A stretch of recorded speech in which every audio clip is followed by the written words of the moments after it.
Why don't we go ahead and get started? Call the meeting to order. This is the December 5th meeting of the Public Health and Safety meeting of the RTM. Welcome everybody, and hope everyone had a nice Thanksgiving. It kind of went fast.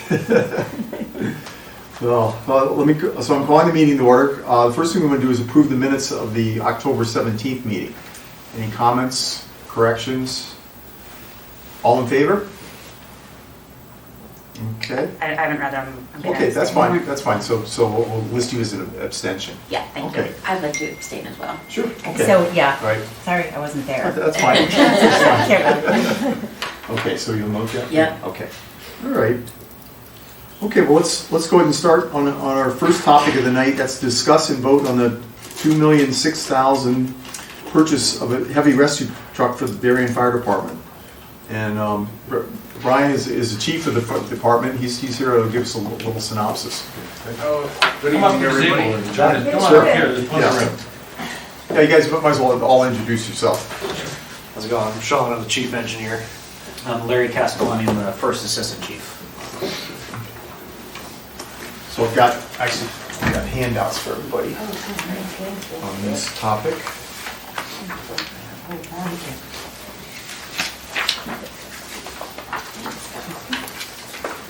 You got some. Are they, And here's your clip to your house. Oh, yeah, thank you.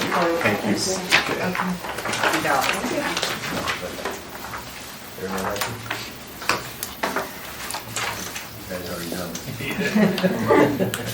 you. We wrote that.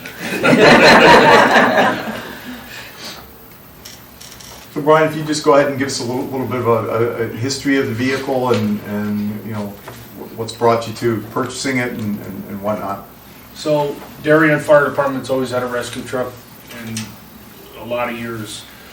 And every time the rescue's replaced, we obviously make a few changes and add stuff to it as things change. Electric vehicles add a new problem for us. So there's additional tools that we're going to want to put on the truck just for electric vehicles. The highway is a concern. There's some additional equipment that we want to add to the heavy rescue as far as stabilization equipment for tractor trailers, multi-car wrecks. Currently, one of the things that I'm going after is new rescue cutting equipment, which in the general term is jaws of life that most people know. The current equipment we have on that truck now is actually coming to date, and they've discontinued the sale of that particular brand and what they call PSI. So that's a 5,000 PSI unit. Everything's moved to a 10,000. They're not going to be able to support it after about 5 to 7 years. So what we're looking to do is on the new truck, as opposed to taking the equipment off, installing it on the truck, and then having to come back to you guys in 5 years and say we need new equipment. I wanted to kind of bring that up a little bit quicker and install the new equipment. So that's the additional $300,000 on top of the rescue truck purchase. There's a couple other items in there that I'm going after. One is an air cart system, and that's something that we recently had an audit from OSHA throughout the town for a lot of the buildings, the sewer department, town hall. So one of the things that got brought up in that conversation was confined space rescue. This is something that we need for the confined space rescue program that we want to start to pursue. There is a lot of confined space in town. One of the biggest things is the sewer manholes. So anytime somebody enters a manhole, that's considered a confined space. So this is a rescue tool that would allow us to go down into the manhole to perform a rescue. God forbid somebody had an emergency. So those are a couple of the big ticket items. There's some smaller stuff, smaller equipment that we're also looking to replace with the new truck, which is customary when you buy a new truck. So originally when we started this process, we were talking about 1.2 million That's where we thought we were gonna be at for the new rescue. Unfortunately, with the way the economy went and the increases, the truck came to 1.7, so substantially higher than we anticipated. But we've spoken to several vendors about trucks that they've sold to other departments. This is the ballpark area that we're in now. So it's definitely a lot higher than I anticipated when we started this project. The current rescue we have now is a 2004. Unfortunately, that truck sometimes we'll take a piece of apparatus and refurb it and keep it in service for another 10 years. This truck, I'm also the town mechanic, by the way, so I know a little something about trucks. This truck had 3 different manufacturers that worked on it. So when it was purchased under Salisbury. Salisbury went out of business during the build, which in result, E1 bought out Salisbury's projects, and it was also installed on a third party's truck chassis. So there was actually 3 vendors that worked on this truck to make that rescue. And I've gotten to the point where it's not feasible to continue to work on this truck, and I gotta say, sometimes you gotta call it quits on a piece of equipment. So by the time we replace this, the truck's gonna be 20, 21 years old. There was a study done recently, I don't know if that's come out yet, but most apparatus should be replaced around 20 years old, maybe 25 years old. So I think we're moving in the right direction to conform with what the study said and how other towns operate on replacing equipment. Anything to add there, Larry? No, I think, it's important that you understand the utilization of a heavy rescue relative to the other trucks that are in service, right? So alarm bells go off, and there's a very specific choreography of how we respond, right? Engines will go first to a structure fire, right?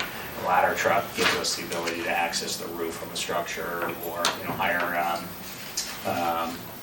higher structures. The heavy rescue is, it serves a variety of purposes, right? So, its primary focus is rescue. We cover a large stretch of I-95.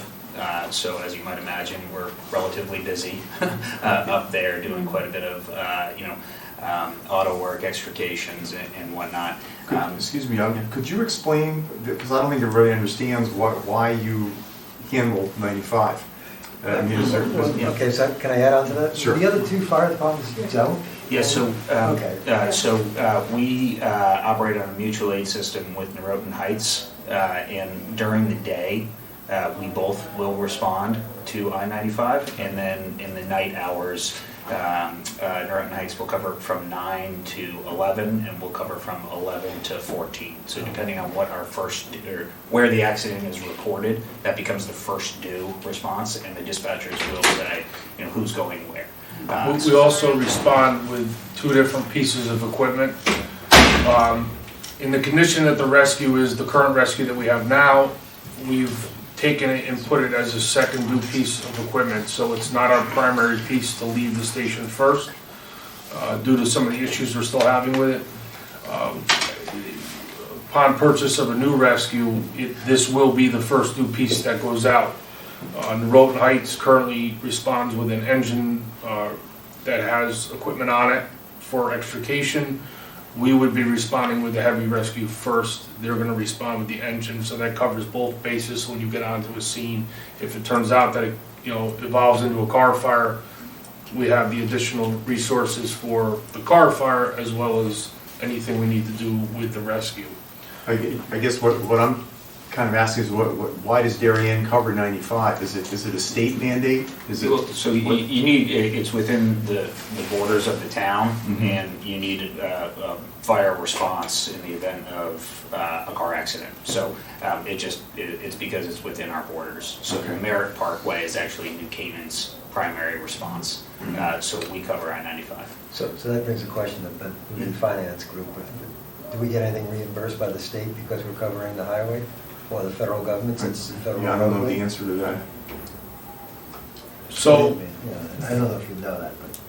so as far as the state reimbursing us for anything, like, as far as the purchase goes, I am unaware of that. That is something I'd actually have to talk with Kate Bush about, to see if there's any things that comes back to the town. Normally, I don't get involved in anything No, that's okay. up that high. But I definitely can reach out to her and see, Yeah, it'd be something, we can go to our finance guys and have them, yeah. thank you. So, in addition to 95, we're covering all the local roadways. I actually, I got here at 6:30, and we immediately got dispatched to a rollover, right on the post road in front of. And so, and That's so. actually the second one of tonight. We had one on Leroy as well. Exactly. So this is a very necessary part of the equipment with which we respond with, and it leaves the barn pretty frequently, almost daily.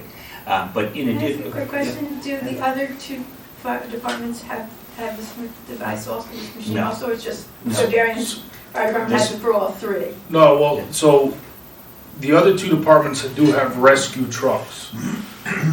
All of our trucks carry different equipment. We don't all carry necessarily the exact same equipment. So Norotan, for instance, has a rescue truck. That truck is geared probably, this is really a question for Norotan, but it's probably geared 50% towards the water rescue division, which is the boat for Long Island Sound, and cold water rescues on any of the ponds, anything like that. So that's geared more towards the water side. Norotan Heights also has a rescue that does have a lot of similar equipment. There are some different pieces on there, but we do need two rescues in town. When one goes out of service, we still need another piece to cover if something, a major accident happens. So it's something where you kind of have to have two. This one's going to carry a lot more equipment than that one, though. yeah, And what's the time, how old are the other trucks, the rescue trucks? So I know that the one in Norotan was probably refurbed within the past 5 years. The one up at Heights, I'm not exactly sure where that is on the time frame. it did a refurb on that recently. I'm not sure to what extent they did that on though.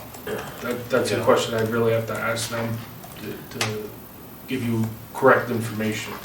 So this truck would, so in addition to any sort of vehicular accident, a motor vehicle accident, it's also a primary response for things like, building collapse or a construction incident, confined space, Hazmat. hazmat. You have the trains running through town, and so this carries the ability to, it carries airbags, let's say, so we can literally move, a child gets his legs stuck in between the train car and the platform. We can move the train with these lifting bags. So there's a wide variety of tools that come out. This is kind of like a be-all and end-all to solve, that's what we do, right? We're problem solvers. And so this would give us the ability to solve the problems within the town of Darien effectively. Does the old truck have any resale potential? It does. The markets are crazy right now. I'd love to tell you a number. I'm not even going to attempt to. I mean, I do a tremendous amount of purchasing for the town with all the town plow trucks, the town cars for town hall, the fire department. So I've just seen numbers going all over the place. And to give you a number, it's kind of impossible right now. We're also 2 to 3 years out on getting this truck delivered. And then there's gonna be a transition where both trucks have to be put at one location to transfer the equipment. And then we would, prior to that, we're gonna put it out there to get the feelers out and see what kind of money that truck could bring. I don't have any numbers for that though. So, 2 years out is a long way away. in your lifespan, in the lifespan of the stuff. What do you have to do to keep the current truck functioning? Is that an So issue? it's currently functioning. There's several pieces on the truck that they're proprietary parts that really are no longer available anymore. So I would have to spend a tremendous amount of money to retrofit in new parts to make certain things function on the truck. And that's why we've been running an engine that has tools primary. But that's a short-term solution. If, you know, we're still using the truck, but it's not our primary piece to go out right now. But that would all change once we have a truck that I can be confident that we're not gonna have any issues with. What is the primary truck now? Well, currently it's our engine 41. That carries a small amount of tools on it, and the rescue second do. So one of the biggest things on the truck is the lighting. So like right now, if you get a major accident, we want to put up our light tower that produces pretty much, I would call it daylight on the scene that we're on, and that's not functioning in the truck. And at some point, you have to call it quits on putting money into something. And just realize that it's just too costly to continue to work on this truck. Now, when I say that, I mean, we are maintaining the truck to be on the road. It is meeting all its DOT requirements. It is safe to drive, but there's several functions on the truck that aren't working, and I just, you gotta be cost effective at some point and say, it's not cost effective to keep putting that kind of money into this truck. Over the past, I would say past 4 to 5 years, we've probably dumped close to $70,000 into the current truck. And I'm still not 100% on the truck being usable in its full capacity. So. But it runs, it would show up. It runs. Showed up tonight. Yep. No, like I said, we're still using it, Yeah. but we're on a, you know, in theory, we're on a truck that's gonna be 20, 21 years old when we receive a new truck. I mean, pending everything going through. So, you know, we are at that limit where the apparatus should be replaced. That's sort of why we're coming to you now, in understanding that we can still get an effective couple of years out of the current rig and do the planning appropriately so that we're maximizing the lifespan of the current rig and then, you know, taking delivery of the new one thereafter. And there's only one manufacturer that makes these trucks? No. Seagrave Heavy Rescue? So there's several manufacturers.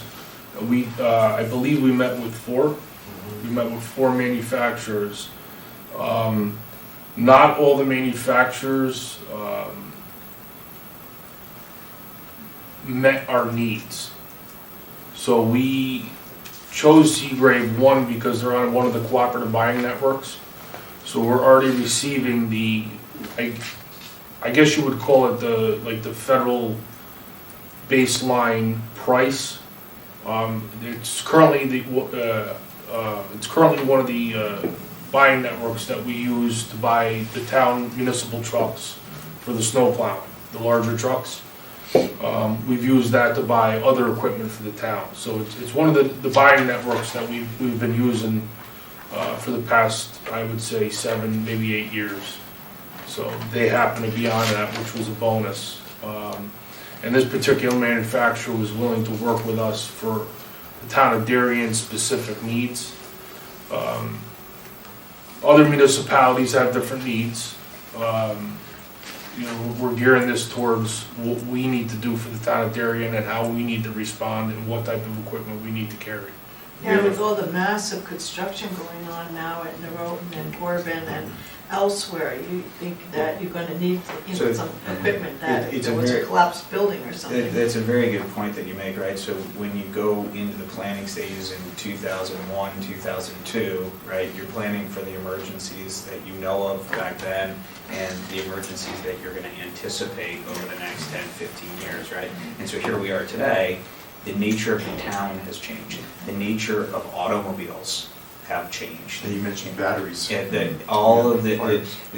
now we're dealing with electric vehicles and the complexities of an extrication involved in these newer technologies. And so what we're doing is looking at our experiences over the past 20 years.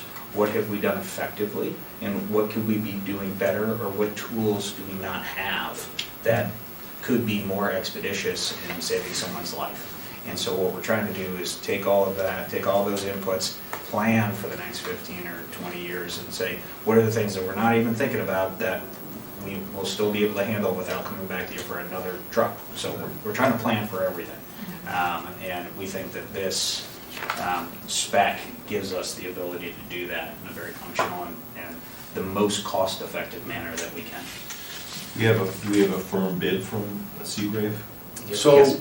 we do, unfortunately, and this goes with all manufacturers, they're only holding the bids for 30 days. So when we initially started this process, the original bid that came in was in July, and there has been some substantial increases, and that's why I'm at 1.7 for the truck right now. I believe the original cost was 1.5 when we started this process. Oh, when we received the bid finalized in July, correct? Yeah. Yeah, so that's when we received the 1.5. It was actually 1.5, yeah, it was 1.5. So that was actually based off of the March pricing for Seagrave. So they are going for another increase on the 14th of this month. I have a few things that we're doing right now that we're going to try to lock in the price because we're anticipating, if everything goes correctly, that we're going to be able to sign contracts sometime in the beginning of January. So we're working with the vendor right now to try to lock that 1.7 and hold it there for the next 30 days. So we're going to finalize something with them before the 14th with another bid, and that's the one that I'm going to go with. But the 1.7 includes those increases now, just based upon some simple math that we've been dealing with them. And I'm sorry, I know you said this at the beginning, but could you repeat what the additional 300,000 is for? Absolutely. So the extrication equipment, which is most people know as the jaws of life. Gotcha. So that's probably the biggest ticket item on the additional. That's going to be about 150,000. So that's half of my 300 right there. We're looking at stabilization struts for tractor trailers, cars, major incident stuff that we deal with on 95, as well as it does happen on the local roads too. The air card system, which is part of the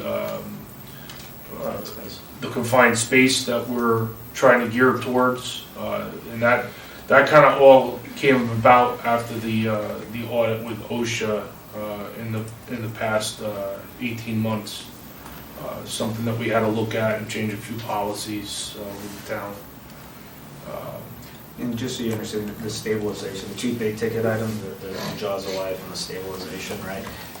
We can't have firefighters trying to cut something apart. Of course. So the accident that you drove by, the car's on its side, right? And so if that person's incapacitated and we need to start cutting the roof off that car, gaining access to a patient, we first need to make sure that that car's not going to roll one way or the other. And so that's one car.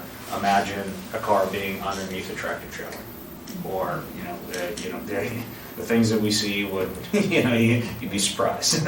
And so what we first want to do is secure the scene, stabilize the vehicles, then go to work cutting apart the vehicles, gaining access to a patient. And again, to Chief Ransford's point, the current Halmatro tools versus the technology and the manufacturing of automobiles in the last 20 years, the automobiles, the frames, things have gotten stronger.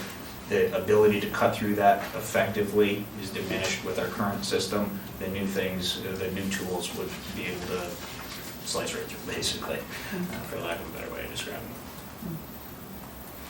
So are you confident that Seagrave would be able to deliver on time? They're not going to go belly up in the middle of the build or anything? No, so Seagrave is actually one of the premier manufacturers for FD&Y, as well as, I believe they did New Haven truck.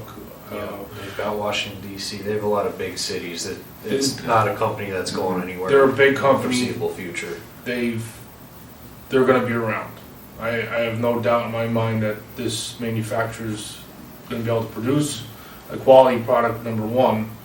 And, On time, too? yeah, so, you know, the original discussion about, and I do this with all the projects that I'm involved in, especially purchasing the big trucks with the town. Anytime somebody tells me I'm gonna have it to you in a year, I add 6, 8, 10 months, maybe a year to that. And I gear I gear everything towards that, because things happen, delay of supplies. You know, we're just in a world right now, you don't know when you're gonna get everything, so I'm pushing it out to 3 years. I'm in high hopes it's gonna come in way sooner than that. But I wanna gear everything towards a 3-year push out. This is also a manufacturer that has local representation, right? So after we take delivery of it, it's a very complex vehicle with a lot going on. Our chief engineer here can attest to that. And the ability to fix things quickly, or if we need a part or whatever it may be, we want to be able to get that so we minimize any sort of downtime for an apparatus like a piece like this. So, you know, having the availability of the manufacturer close by is also very important. We do also have a Seagrave ladder truck currently at the Darien Fire Department. So we're already familiar with their equipment. I've been involved with Seagrave when I was at another department back in the 90s. They had a truck, Seagrave truck down there, and it was a phenomenal truck. It actually was one of the longest lasting trucks. So this particular truck, some of the manufacturers use aluminum, some of the manufacturers use steel. Seagrave uses stainless steel. So I'm not sure that everybody's familiar with the types of steel, but stainless is something that we use over the town garage when we build all our plow and salt trucks. All our salt trucks are stainless. It allows us to keep the bodies and continually take them off and mount them onto another chassis, and there's a cost savings there. And this is something that could potentially happen down the road where, you know, 20 years from now, the body's still perfect condition, it could be remounted onto another chassis. So there would be a significant cost savings down the road, 20 years from now, 25 years from now. Would you like a motion, Mr. Chairman? I would. I would move that we approve the purchase as presented of the heavy rescue truck as approved by the Board of Finance and Board of Selectmen. Second. The Board of Finance has not approved it. Have they not approved it yet? No, unfortunately, there was a miscommunication with the Board of Finance meeting. I am going in front of them on the 20th of this month. I'll revise my Yeah, motion. but the selectmen have approved it. Selectmen have approved it. Yeah. RTM will be doing it next. So I would move that the Public Health and Safety Committee approve the purchase. Second. All in favor? Aye. Okay, it's unanimous. Thank you. Thank you. Thank you. You wanted me to stay for the second part, right? Sure. Yeah, let's So move where is right. it made? What's that? Where's it Where is made? the truck made? Out in Wisconsin. Yeah, so it all gets built there in one building. That's one of the other reasons we picked this truck, was unlike the other one where it was built, part of it was built in one place, shipped off to another state to be finished. It's all in the same building. And then it gets a shakedown drive to Connecticut to the dealership, and then we take delivery after they're done with a couple little touches there. So the next item on our agenda is to discuss and vote on the increasing tax abatement available to emergency service workers, which include volunteer firefighters and post-53 volunteers from $1,000 to $2,000. And I thought you could just add a little bit of color to this because I think you signed off on the letter that first went out. But the town has had this in place for some years now, and at the state they've actually increased it to $2,000. but when you look at what the volunteers do, I mean, our firefighters, the post 53, we're getting a lot of benefits without paying salaries. So I think this is a good thing, and it's that there's things in place. I think on the last page of my handout to you, it gives some of the details. Previously, the tax abatement is approximately $51,500, and it is in total usage for 2021.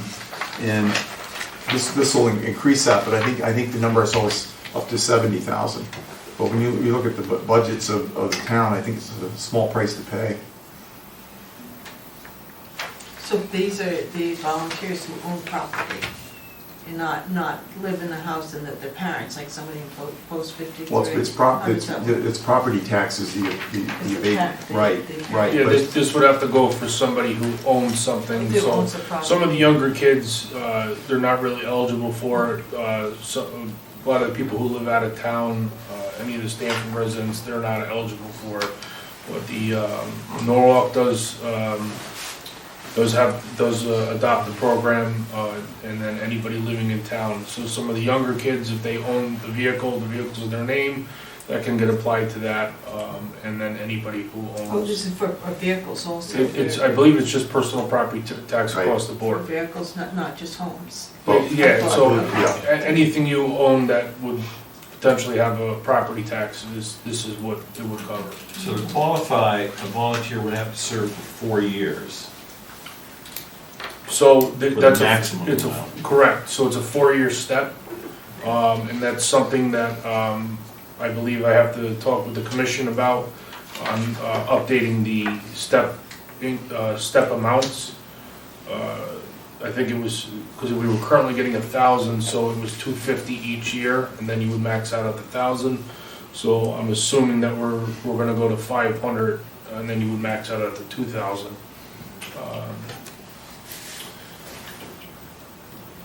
And it says in your memo, or at least Kate Bush's memo, that there are 26 Norwalk residents who volunteer at one of our fire departments or at Post 53.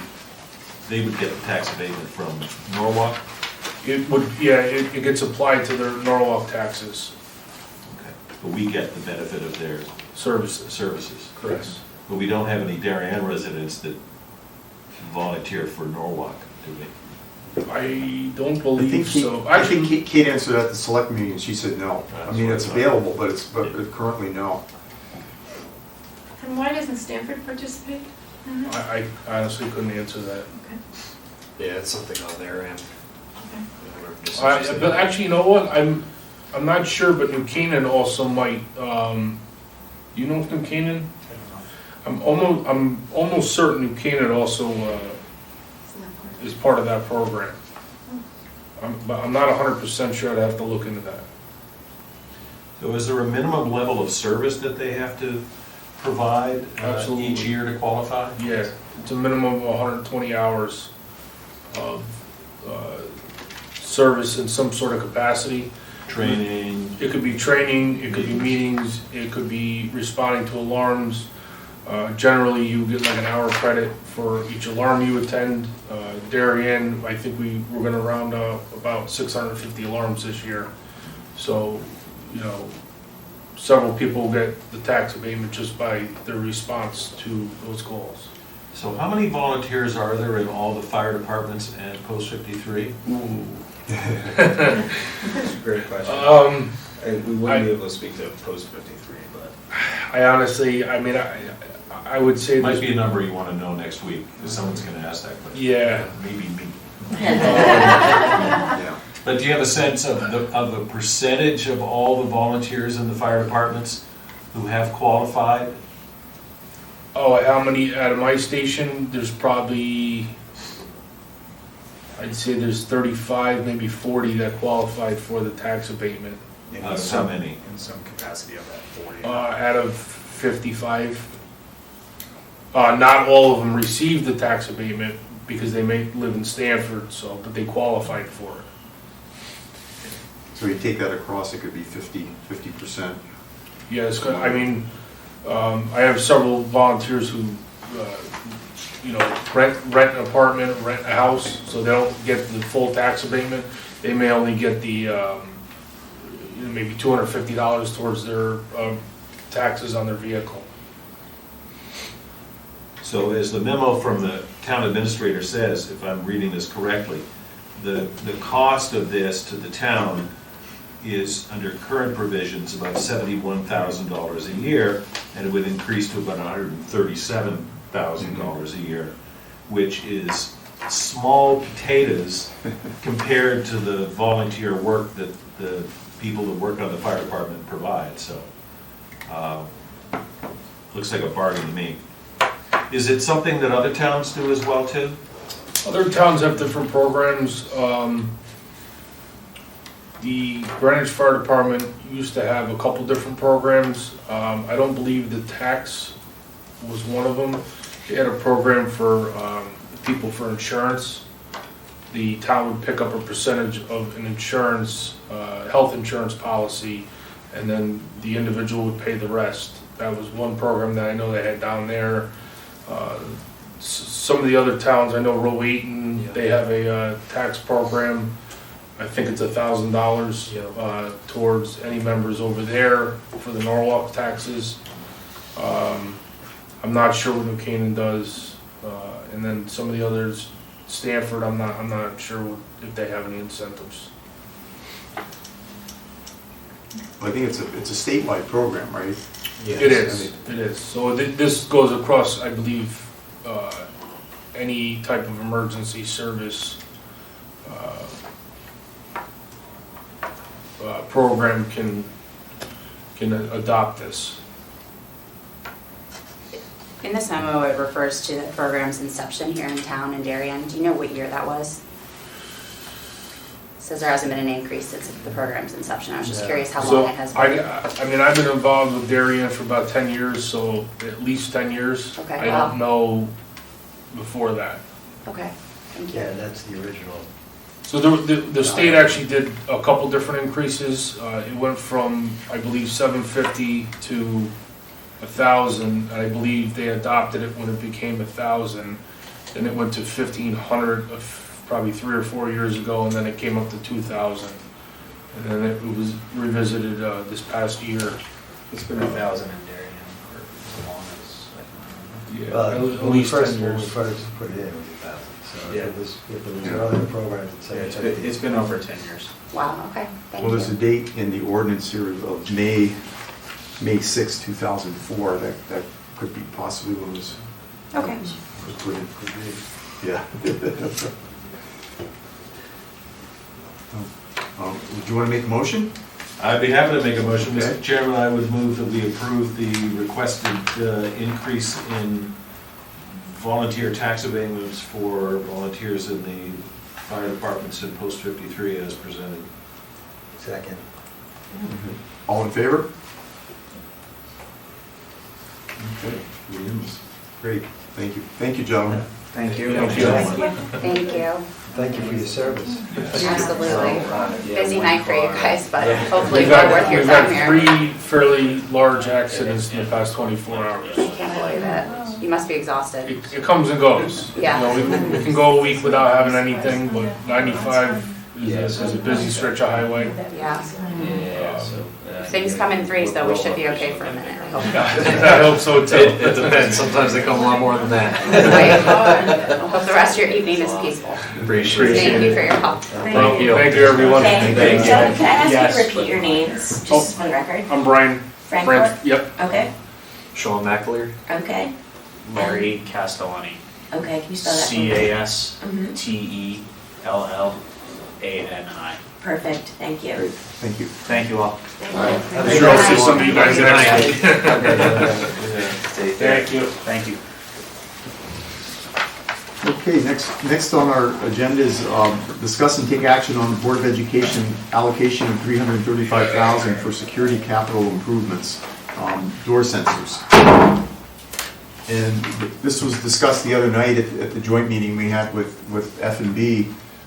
This here is kind of the smaller of the two items. This is really about adding increased security at all the schools. It includes the high school, it's everything. not just the elementary schools.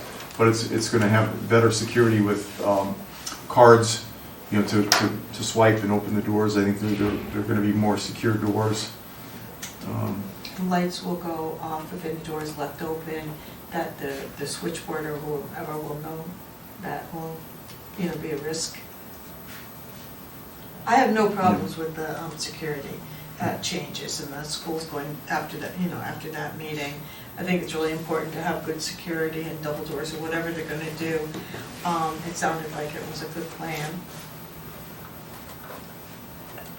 Yeah. Lois, do you have anything? I think it was interesting to me to know that they were talking about upgrading the technology, but not new technology, just software. It sounded like software, but it might be hardware improvements to be able to monitor things at a better level. But it wasn't like a massive change to what they were doing. It just sounded like improvements. Some of it was changed, the Oxbridge is already new there, so that doesn't make it included in this part. Yeah, I'm really not familiar. Howard, do you have familiarity how you get in, like at the middle school? We have, sure. So, I'm a secretary at middle school. We have badges, you have to wear your badge when you're in the building, and you can swipe this, and there's a reader at any door, so that's how you Exterior door. Any exterior door, yes. And you have to be coded into the building, so mine only works in Middlesex, I can't get into another building with it. I don't know specifically how the hardware, the new hardware, is different from what exists now. Does anyone know who is the director of security, physical security for the buildings, the school, Darien Public School buildings? Well, they're hiring somebody now, but until now, it's been, I think, the director of facilities. Okay, that was. That's my guess, I Okay. can't say that I know that for sure.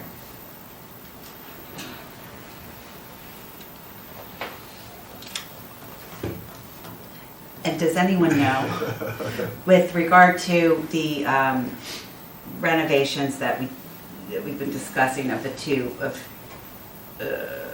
Henley homes? Homes and Royal. Yeah, so is this in addition to that, and this comes before those renovations? Is this what we're? I'm trying to remember how they answered that. I think it's baked in. It is additional. The money is additional that we're supplying for that. And then I thought they said some of it could be put in earlier. It doesn't have to wait for that whole program. Yeah, I would assume it would be installed. As This it can would be. be done first, because the additions and renovations that'll be done, in some cases involve additional buildings as well, attached to the existing buildings, et cetera.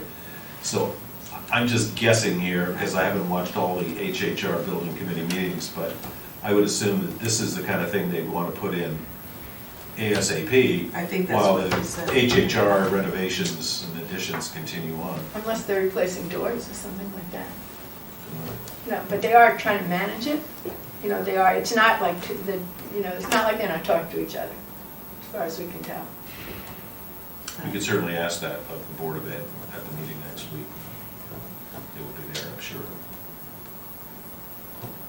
Would you like a motion, Mr. Chairman? We would. I would move that we approve the proposed security capital improvements for the schools totaling $330,000. I'll let you make that. Second. All in favor?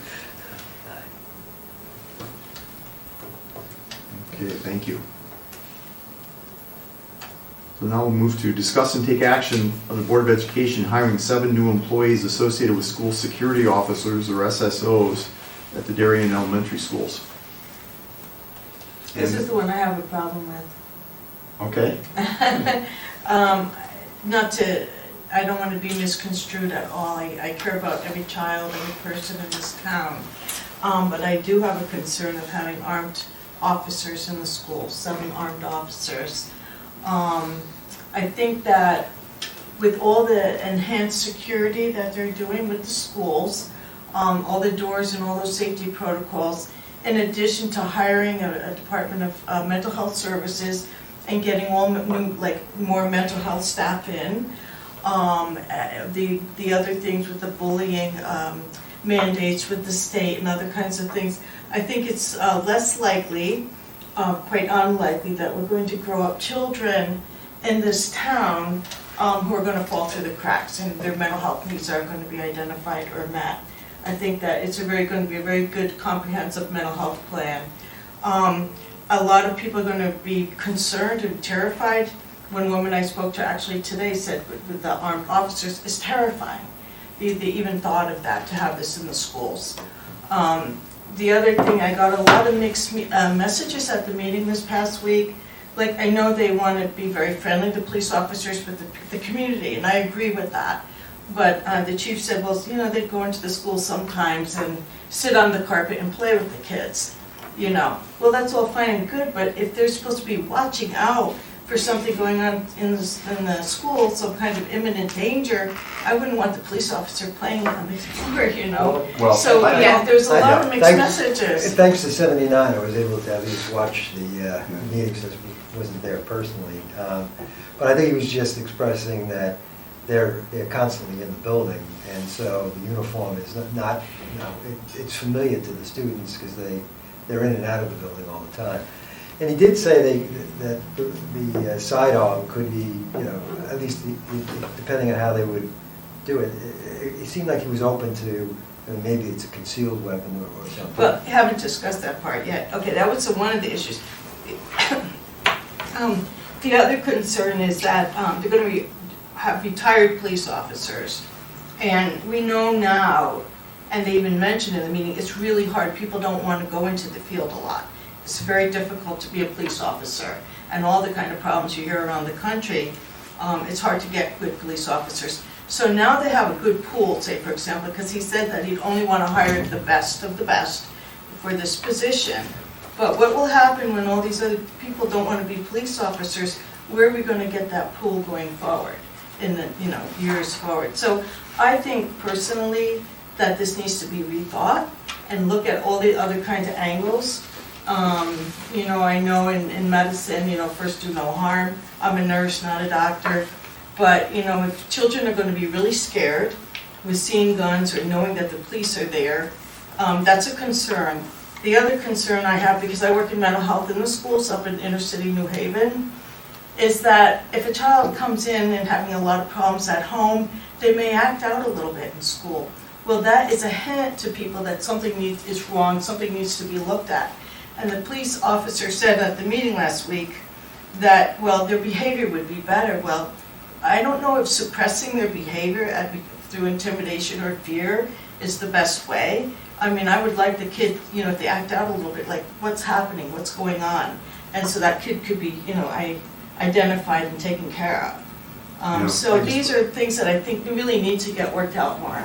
I just want to interject, this model has been used at other places, that we're not creating this out of, so Chief Anderson talked about it a little bit. His perception is that there are police officers that walk through the hallways every day of the elementary school, so it's not new for a child to see a police officer carrying a weapon.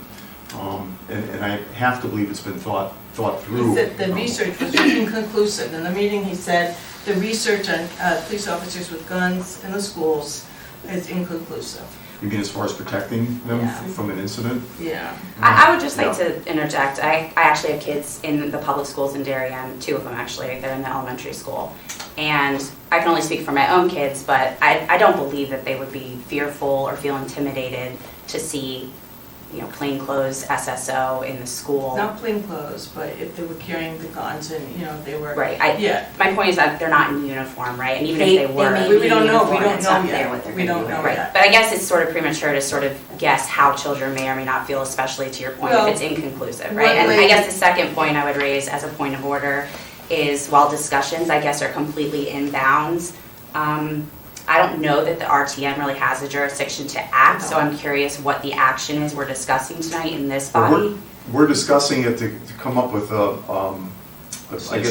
sense of the meeting or a statement that we'll present to the full RTM. But you're absolutely right. This has been decided by the school board. Right. They have the money to pay for this. Yep. They're not coming to us for the money. Now, in next year's budget, it will be part of the budget, and we have an opportunity to talk about it then. But this really is just us coming up with a statement, or as Jim said, a sense of the meeting. that we'll present to the full RTM.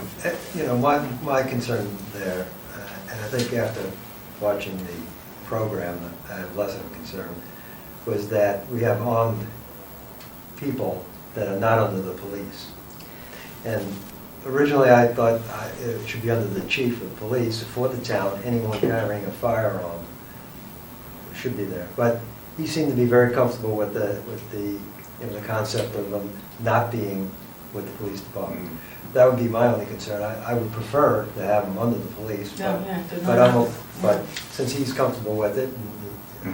I think that a lot of these things though need to be worked out because they're not going to be under the jurisdiction of the police for supervision. Right. You know, so. Not only has he stated, I think multiple times across multiple meetings, multiple boards, that the chief is comfortable with this, that he would actually participate and help select some of these individuals.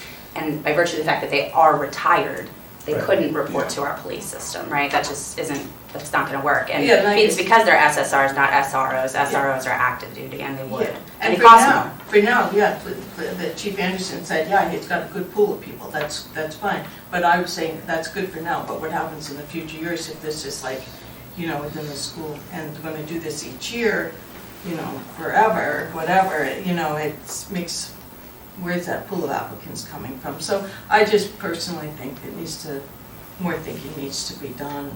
I mean, they're gonna do what they wanna do, I know that, but I was just bringing up these other issues because I think there's a lot of people have feelings both ways. I spoke with, one woman said in the meeting that she had identical twins. One would be fine with it. That's Kate, she's a member of our committee. Yeah, She and couldn't be here the other tonight. one would be terrified of it, so, you know, it's really an individual Of thing. the officer in the school as opposed to an incident against which the officers, like, what's more terrifying? Are they terrified of the notion of having an armed officer in the school or of I think it's Crazy attack. going to be Yeah, an terrible episode, individualized kind of thing, you know, each child is, or in parent is going to have their own, and bring their own experiences and feelings to things, you know, you can't. I would just raise can't the issue blanket it. also that, like, as a member of the elementary school community, I can tell you, like, with certainty, that they're doing drills weekly, if not multiple times a week, or several times a month, right? And for different reasons. But if they're drilling this hard for the eventuality or potential of some terrible catastrophic thing happening, how do you square that against not being for added security in this capacity? I guess I struggle with that a little bit when you think about, the administration is already sort of training for something like this to happen. Why then would we not take the extra step? I mean, Well, to I put work in the elementary schools. schools on parity with the middle school and the high school in But terms it's of not, because armed the middle security school and guards. the high school have SROs, not SSOs, who are active duty police officers. So the SSO model is different. And we're looking at the SSO, they're talking about, this was an issue I raised in the meeting last week, going between the schools. So like at the middle school, we know our SRO, he knows the students, he certainly has, you know, people that he meets with regularly.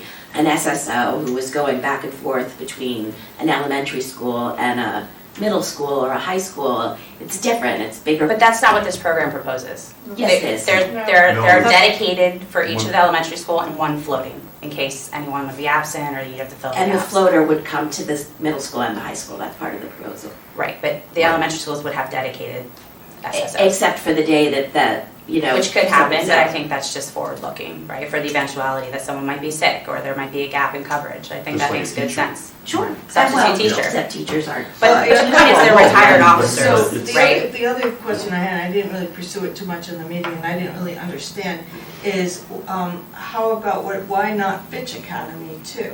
And I'm thinking, what is the reason? They're covering all the schools, every child, every teacher, everybody, their life is valued, you know.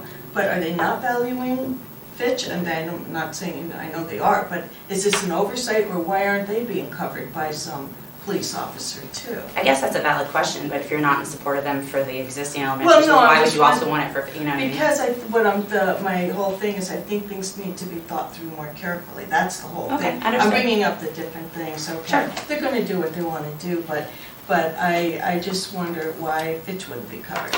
Well, I'm guessing because Chief Anderson was sincere when he said that there are police officers every day that go to one of the elementary schools. and maybe multiple times. There may be somebody that goes to Fitch But every day. isn't this planned so that that person, the officer at the school would be there full-time, right? So traveling from one place to another Yeah, doesn't give them that kind of I guess coverage it could be, that they you know, really would want. it could They be a need to cost, be there the a full cost time. too. I mean, they have a dedicated person at the school. How many people are in Fitch?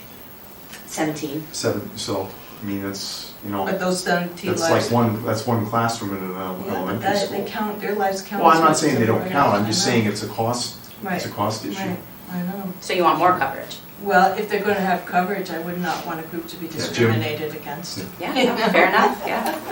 I have absolute faith in the Darien Police Department and in the chief. And I don't think that there's any reason, I can't speak to how children react, but I think the more they get to understand the Darien Police Department and its officers, who are highly qualified, highly trained, I think that would only diminish any anxiety they might feel toward the presence of an officer who is designed to protect them in a building. And despite all the security provisions that, you know, we're trying to build in, and the mental health that we're trying to provide for the kids, it could very well be an outsider who could get into the building, not one of our Right. mentally health provided for students. Right. And I am more concerned with the huge statistical increase in attacks in schools and doing everything we can to protect our children and not in any way look back and have regrets about what we could have done, what was recommended by our police professionals to do, and regret that we didn't do it. So I would enthusiastically endorse this. Well, I would agree that we want to do everything to protect them, okay? I don't know police officer in the school is going to be that protection. I mean, if you really wanted to protect an outsider from coming in, and I know this only sounds like over the top, but it's probably true, is that you'd have to have a sniper on the building to protect them on the top, if you really want a total protection. But they're going to be in the building. I mean, so this is where, you know, you think. Right, like do you and cancel it's not- outdoor recess? Because it's not safe for the Exactly. I kids to mean, be there's outside? just- there's so No many- field You gotta trips? live your So life. many contingencies, and yeah, I know. And of course I want every child to be protected. The other concern I did bring up is if a person had a mental health crisis in the school, and they lunch, say, for example, at a police officer, even with some kind of, you know, weapon, even a pencil, I mean, they're trained to shoot. How do we know? I don't want Well, any child shot. No, You know. nobody does, but Chief Anderson addressed that. These are children in elementary school. The chances of a police officer feeling threatened by one of them, it's. But But we this is have where the floating comes Just not- in. If but you just have not someone elementary. who's been at the elementary school filling in at the high school where the kids are bigger, But and there is a real physical There is a threat. high school too, you know, so Wow. there's just so many things. And again, you know, I work in the inner city up in New Haven, so you're exposed to so much more and potentials. And knowing that people who have mental health crises do get shot, you know, and you know, so I just it makes me nervous, but I'll go with whatever they want, I mean, Yeah. but it does make me Yeah. I mean, my sense is, I'm with Jim, like, I heard the chief state multiple times that he's very comfortable with this. I heard him talk a lot about training, I know. retraining, right? Certain benchmarks these folks have to meet and requirements they have to meet even prior to that in order to be hired for these positions. So personally, I'm with Jim, I'm very comfortable with this idea, especially because I literally have skin in this game. I have 2 kids in the elementary school at Royal, and right now, it's soft, right? We need to fortify a little bit. And I agree. I mean, if the sensibility here is we got to make a recommendation one way or the other, I would hate for our sense down the road to be like, well, we could have and we should have, but we didn't, and we regret that. I would hate to see that occur. Right, I would We do hate not to- want to have a tragedy like that in this town. Just think that I the would like to officer say make a something. mistake. I'm a resident and my kids are no longer in elementary, but my kid was in kindergarten when Newtown, and the schools did not have any locks. The doors were open permanently. I don't know, you're younger. The doors were open. And when I went to the school, when my kids started in kindergarten, and I said, this is demented, they said, oh, no worries. There's always a mom volunteering there at the desk at the entrance. Oh, so she's going to be the first one shot. And they said, no, that doesn't happen here. Maybe where you come from. Assistant principal Different world. said that. And I said, well, you know what? Where I come from, we kill each other, but not the kids. no school is ever shut in my country where we kill each other, badly. And so, yeah, we have an issue. So back then they were saying, oh, the kids are going to be scared if the doors are locked.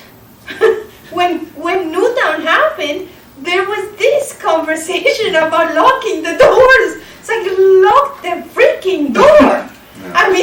So change is hard.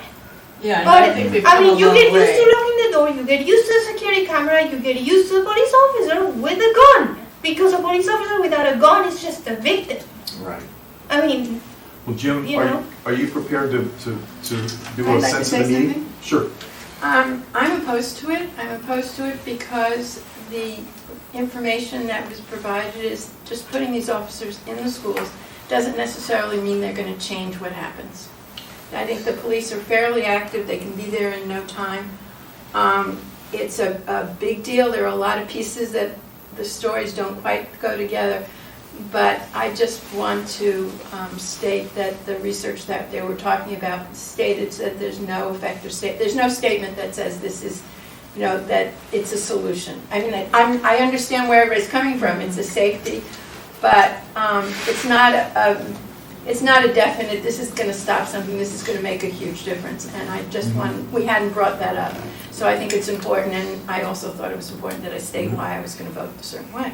And, I'd like to just make sure I'm on the record here, is that I would prefer police officers in all of the schools. However, since the chief is comfortable with this arrangement where they're retired police officers, and based on the training that he said they would receive in handpicking, I'm comfortable with it. But my preference would be for the police department, but I'm certainly for it. Okay. my preference would be for the retired police officers to be martial arts, black belts and deal with it that way, honestly. I think what we should do here is do a sense of the meeting. There's obviously two opinions, so we'll have two views to offer to the full RTM. Can I ask a point of order? Sure. We're not the only committee that's going to be responding to this issue, are we? No, I believe it's Education as well? education and F&B. And then the full RTM is going to be asked So for a sense of the meeting? the way it's going to work is, this already is a fait accompli. They have the money, the Board of Ed asks for the money to the Board of Finance. And if the board, at which point if the Board of Finance had approved the money, then the RTM would vote on the money, in which case our vote would count, okay? The Board of Finance took that away, as we know, by saying, well, you have the money, so therefore there's no reason for us to vote on it, and therefore, and Budget surplus. it's budget surplus, so that we don't, and I guess I'm going to do an aside here that, which doesn't affect my decision on the voting, but it bothers me a lot, in that there's been a relationship of the RTM, well, the Board of Ed always has the right to take the pool of money that they have and do whatever the hell they please with it. We don't have line, as you've heard Jack say a million times and everyone else, this is by state law, we do not have line item veto, but there's been a very clear understanding at reasonable levels that when we say they're going to spend this, they say they're going to spend this money on this, that's what they spend it on. That there is some logic behind what we're looking at. This flies in the face of everything that, from me, I've seen done over the long period of time. But that is no reason to not, to say yes or no about it, because that's. I think you're bringing up a different point, but which is really disturbing, but it's not part of this. It's not. I agree with you The fact that completely. there's a surplus, there shouldn't be a surplus on the Board of Ed. Well, there are reasons for it, and Jack will explain. Well, yeah. Anyway, Well, the bottom that's line. another story. After 27 years, I can tell you, very interesting. But that's a side note. Yeah. So your point is that this is going to happen this year, It's happened. regardless of what we may say, but in the next budget cycle, this will come up as an issue and maybe be debated by Board of Finance more thoroughly. That's true. So where the Rules Committee ended up on this whole thing was, the option was to just ignore it. because whatever we do has no bearing whatsoever. It's done. It's a fait accompli for now, can be addressed in the next budget cycle as you're talking about.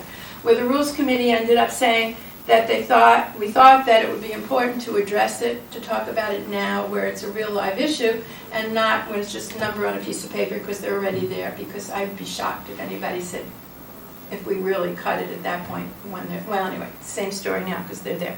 So the way we can do something in the RTM called a sense of a meeting. In order to have a sense of the meeting, you need 2/3 of the people that are currently present in the meeting to vote that they want to do a sense of the meeting. But you're talking about the full RTM. The full RTM. Yeah. We probably have to do that here too, but. So a 2/3 vote just to take a vote on the Yes. sense of the meeting? Yes. And then the sense of the meeting has to be a majority, or? Sense of meeting is whatever it is. In other words, whatever the number comes out, 30-60 or 30-70, 70-30, whatever it is, people have the right to vote the way they want. And it's not binding, it's more just to This take the is- temperature, so to speak, of the RTM Yeah, now the RTM may choose not to do the vote on the sense of the meeting. on the sense of the meeting. That's the first level, and that's a 2/3 vote. I just don't understand why you would do that if, to your original point, like it's a done deal. Statutorily, the budget, Board of Ed has their own budget and they can do with it what they will, right? And by virtue of the fact, to your point, that the Board of Finance kicked it back to them and said, use your own money. I mean, I really don't know what we're talking about except to continue to publicly air our vulnerabilities. I think it's just publicly airing right now because the deal is done. But I guess my point is if there was something that could alter the outcome, there might be merit to openly, publicly discussing these security issues. And right now I'm getting a little queasy. For the future, maybe, I don't know, or unless this is done deal now, it's for the future. I would argue you discuss it when you have an option to change things, if that's what the sense of the Well, I think the RTM would reason we're be. doing it now is to make sure that people know what's happened and people aren't blindsided. When we come in May and somebody, maybe for some reason, all of the RTM, and I don't think this is the case, but anyway, decides, wait a minute, we shouldn't do this. People say, well, why, where's this coming from? So I think the idea is to bring the conversation forward now. So if there is a strong opposition to this thing, that it can be at least acknowledged and thought about. And it may, since the Board of Ed is hiring the people, maybe it would change things, maybe it won't. But that some of that, and it's a real issue now, having something after it's baked into a budget. I mean, it's like 10 to 20 million, $15 million over 20 years. It's a serious amount of money, which is not the deciding factor, but we'll all see it when we see the budget come forth. And that's in a month. Like we start this now. That's right. We're going to be debating next year's budget starting on January 5th. And for me, that's So- really not the money issue, because I would give anything to, for the children, anything, and no matter how much. But I tell you the truth, I haven't slept for a couple nights of this kind of a thing. It's really, really hard to grapple with, and really what is best. And, and we're very divided, I know, in towns, and our own personal experiences, our, life experience, community experiences, all come into play with decisions like this. So we're going to be, have different opinions. Well, But I think it's good to air I think things. we will Yeah. have two views on this, and I Yeah. think we should do a sense of the meeting vote here. Jim, if you want to, I just want to make sure you understand what's going to happen in the RTM, that it's clear that the RTM will have its own option to decide whether we're going to do a sense of the meeting, and then if we do, people have the right to vote. The discussion will happen first, before the sense of the meeting. So there's two parts. And so there's going to be a 45-minute limit on the discussion on this topic, so we're not going to spend the whole night going through, and you're going to get information probably tomorrow about how it's going to work. But there is a 45-minute limit, so we're not going to be spending the whole night listening to people go on. And that 45 minutes is going to include the committee reports? It's the committee reports, the questions from the RTM, statements by the town officials, questions from the RTM, and then questions from the public. Each person's going to be limited to 3 minutes. Yeah, I just have another question, something just to think about is like after Newtown, all those children have grown up now, and I wonder if like kids in Darien, like the graduates of Darien High School, they're all out, after Newtown. I wonder what their feelings would be. Would they have input into this? Would they want, police officers in the school? Not all of those students got the chance to grow up, right? No, I'm talking about Darien, I said, the You Darien were referring kids. to Newtown, so. No, I said after Newtown, then the kids in Darien, people who graduated from this school district, right, what would their input be? This is following Newtown, would they have felt safer if they had a police officer in the school here or If they're not? taxpayers, maybe they can come to this meeting and speak publicly for 3 minutes. Yeah, I'm saying, because they're the ones in the school, the kids, and they're grown up and old enough now to verbalize and, be interesting. Yeah, let's do a. So, I'm going to make a motion that we,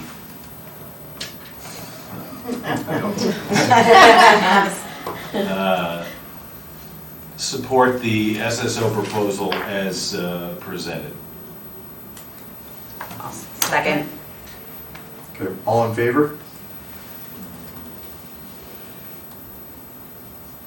So opposed are 3 of us, okay. And you, in your notes, you kind of have some of the synopsis of that, Yeah. because I'm going to refer to that. Absolutely, I Yeah. will send it to you. Sure.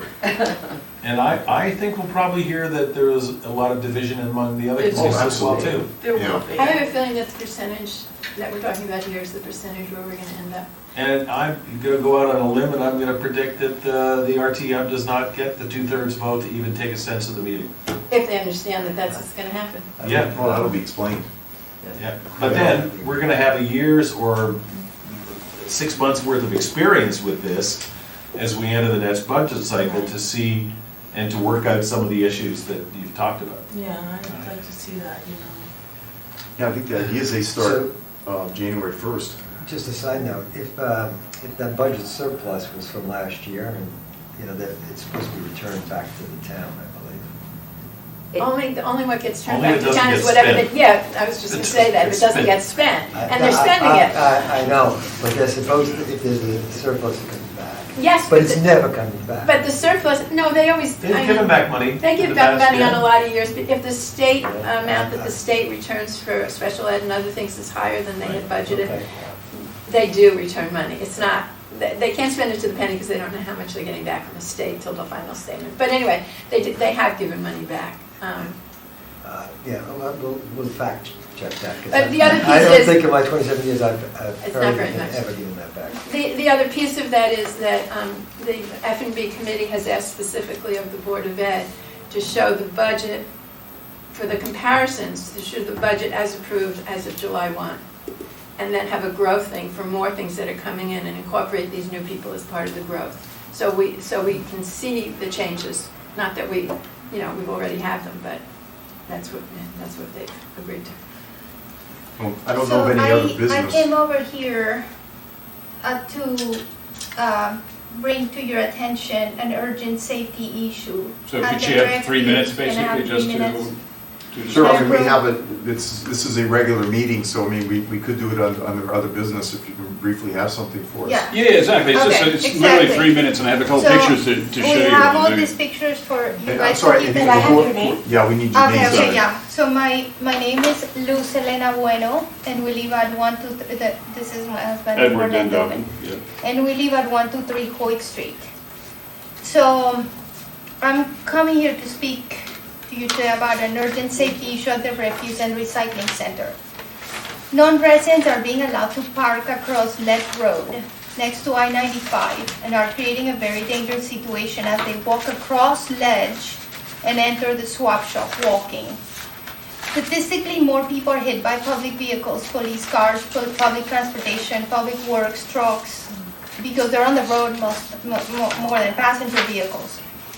Our own public work trucks are going to be statistically the most likely to run over one of these people crossing the road and accessing the swap shop against the town rules. As you can see in the pictures, people are weaving in and out between the trucks, waiting to access the scales, the public works trucks, and residents' cars. Often people are not even looking at the traffic because they're so excited what they're going to find. They're looking towards the swap shop. I have stopped. A lot of people have stopped to let them in because, well, what are you going to do? The city carting trucks don't even have visibility in front of their bumper. And people are with bags, with bicycles, with tires, with everything in front of the So bumper. are you advocating having a security guard there? I mean, a patrolman to help people I think cross? that at the minimum we should put the that says no parking. So yeah, there's like the Because little it's not gravel parking parkway allowed. across No, from no, the, it's- yeah. no, There's it's- no, Yeah, and have you discussed this with Public Yeah, Works? I they haven't have said discussed it anything with about Public it. Works, Yeah. and I have sent them all the Mm-hmm. pictures, I have brought to their attention, I have taken tons of pictures, I have hundreds, these are just some, because I didn't want to run out of ink. But I mean, you can see people with strollers going in front of city Pregnant. carting trucks that don't have the visibility below the hood. So they're waiting for the scale. So at any moment that guy's looking at his phone, one truck moves off the scale, he's gonna roll forward and crush somebody. I mean, it's like an inevitable There thing. is no You can see crossing it all day, lines. every day. You can Have go you over been it. to the selectmen?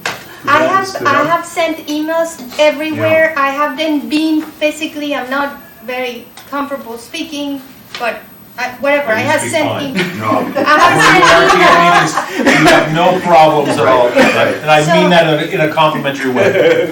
Have you been to the police commission?